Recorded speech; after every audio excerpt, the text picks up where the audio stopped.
Сәлем достар, ағылшын тілінде pre and pro modifier'ды өтеміз.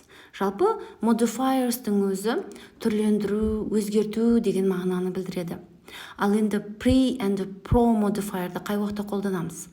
Pre modifier'ды біз nounнан алдын, ал енді pro modifier'ды nounнан кейін. Noun дегеніміз зат есім. Ал енді pre modifier'дің қалай қолдануын үйренсек. Бірінші мысалға қарайықшы. I don't have an apple. An дегеніміз артикль, apple бізде зат есім. Яғни pre-modifier'дің сөйлемнің ішінде бізде зат есімнен алдын артикль болу керек, possessive adjectives болу керек. Possessive adjectives дегеніміз менің, сенің, оның дегенді білдіреді. Мысалы, I love your dog. Your бізде possessive adjectives, dog бізде зат есім. Келесі demonstrative adjective. These, that, these, those деген секілді. Ал келесі distributive adjectives. Distributive adjectives every, each, either, neither деген секілді. Мысалы, every team played well. Every бізде distributive adjectives болса, team зат есім. Ал келесі quantifiers. Quantifiers дегеніміз some, many, a lot of, etc. For example, I have a few friends to meet. Friends бізде зат есім болса, a few бізде quantifiers. Тағы да екі ережені қосамыз. Бұл жерде numbers, қарапайым номерлерді. Мысалы, I bought 5 laptops last month.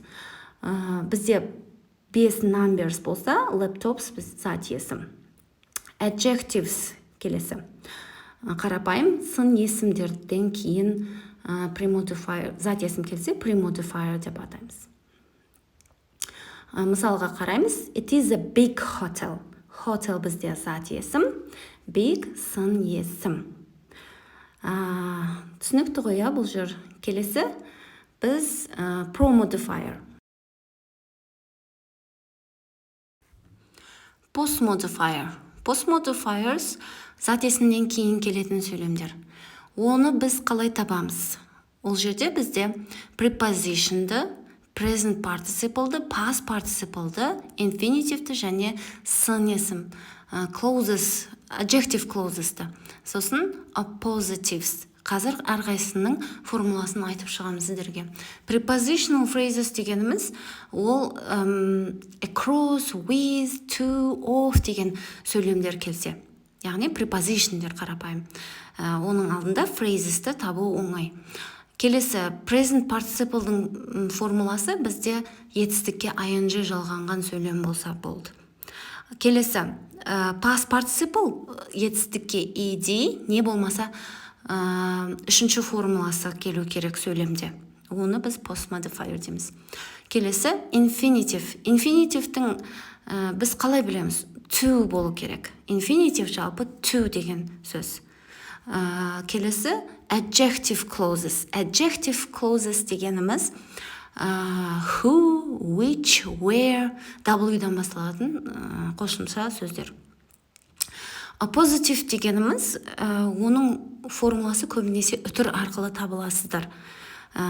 Көбінесе адамды не болмаса затты сипаттап, соның істеген ісін сипаттайды.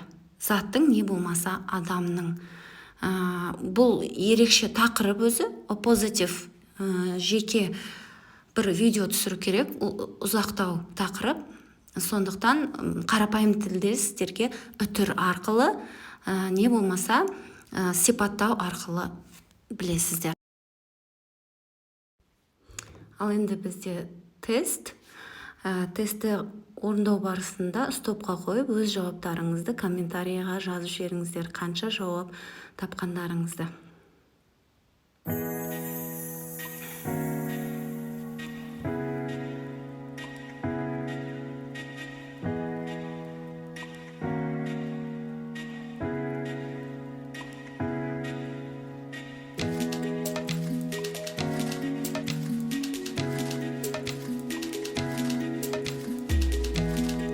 Каналыма тіркелуді ұмытпаңыздар.